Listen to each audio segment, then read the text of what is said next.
Yan mga kaibigan, ito po ang aking munting taniman. Ipapasyal ko po kayo sa aking munting taniman. Dito po sa unahan na ito ay nandito po ang ating tanim na ubas. Ayan, mga ating pong ubas. Tingnan nyo, oh, ang daming bunga po ng ating ubas. Ayan, ang ating ubas. Ayan. Kita nyo ba? Oh? Di ba ang dami-dami nila? Oh, ang sarap po ng ating ubas. Ang dami. Ayan. Tapos dito po sa kabilang to ay may ubas din, pero ibang klase lang po siya ng ubas. Ayan. Pasok po tayo dito sa loob.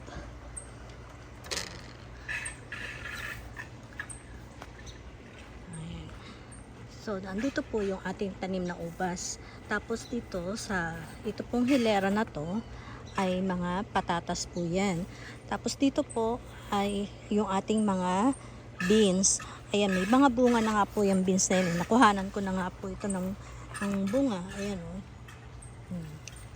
Ayan, maliliit pa lang yung iba. Pero yung malalaki po kasi yan ay nakuha na natin. At nagluto po tayo ng pansit. Ayan. Tapos ito po ay sitaw. Ayan, ay upo. Ayan po ay sitaw pa rin. Tapos dyan po ay meron tayong melon. At yun nga, patatas. Tapos, ito po may mga bulaklak na to ay ano po yan, pechay.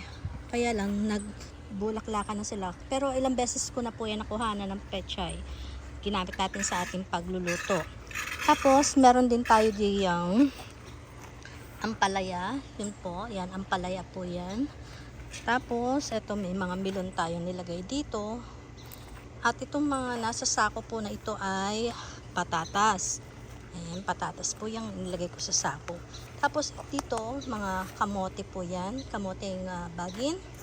Tapos, ito po yung isa pa nating puno ng ampalaya na namumunga na rin po.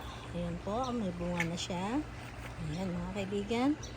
Tapos dito naman, meron din po tayo dito mga sitaw.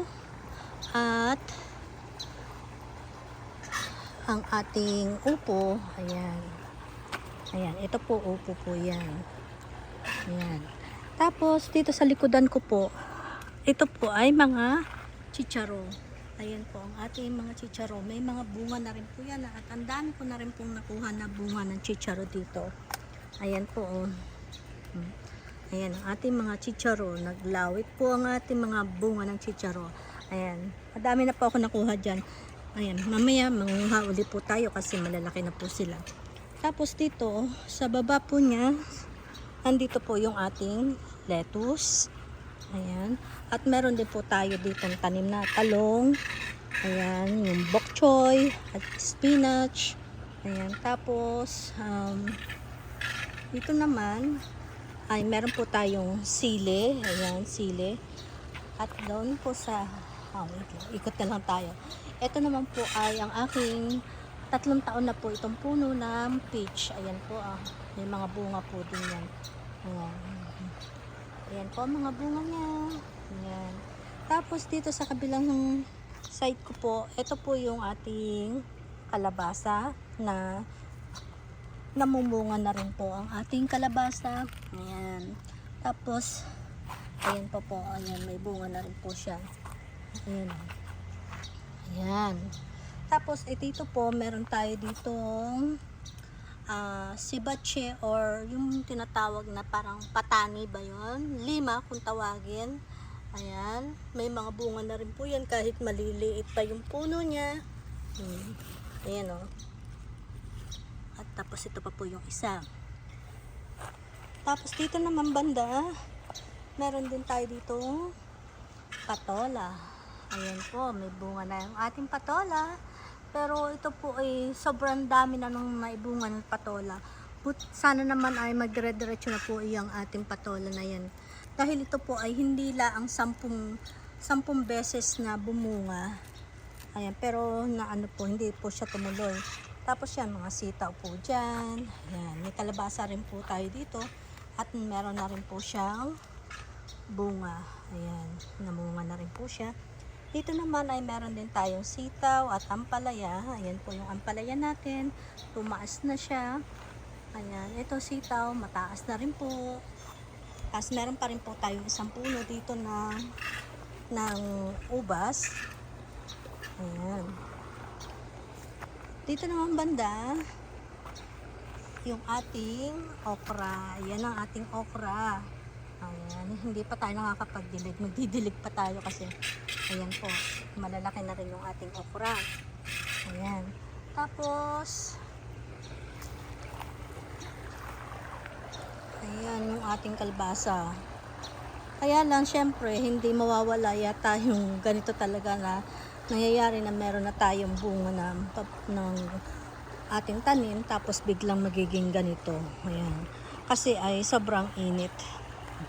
Tapos po meron din tayo ditong mga naggagandahang mga kamatis. Ayan mga kaibigan, ayan mga kamamis, mga kadadis, ayan ang ating mga kamatis na naggagandahan. Ayan, ayan pa, dito pa. Oh, 'di ba? Ang lalaki ng ating kamatis, nakakatuwa naman. Oh, 'di ba? Ayan oh. Meron pang ano, ayan, nagbubunga pa sila kasi namumulaklak pa sila. Ayan. Tapos ito dito pa. Ayan. Ayan po. At dito naman yung mga sili. Ayan. Meron tayong bell pepper. Ayan, bell pepper. Ito po, meron na rin siyang bunga. Ayan, may bunga na rin po ang ating yan. Tapos dito po meron tayong pipino. At meron din po tayo dito sili na pang sigang. Ayan po. Ayan, ang ating sili. Ayan. Tapos marami pa pong ibang klaseng sili yan. Kaya lang yung iba kasi ay hindi po natin alam kung anong klaseng sili. Basta marami pong sili to. Ayan, iba't ibang klase po ng sili. Tapos yung mga kamatis po na nandito, nandyan pa rin at pinapalaki pa rin po natin. So, ito po ang ating taniman po ng mga gulay at prutas. Ayan, maraming salamat mga kamamis at mga kadadis. Ayan, sana po ay patuloy kayong sumuporta po sa aking channel.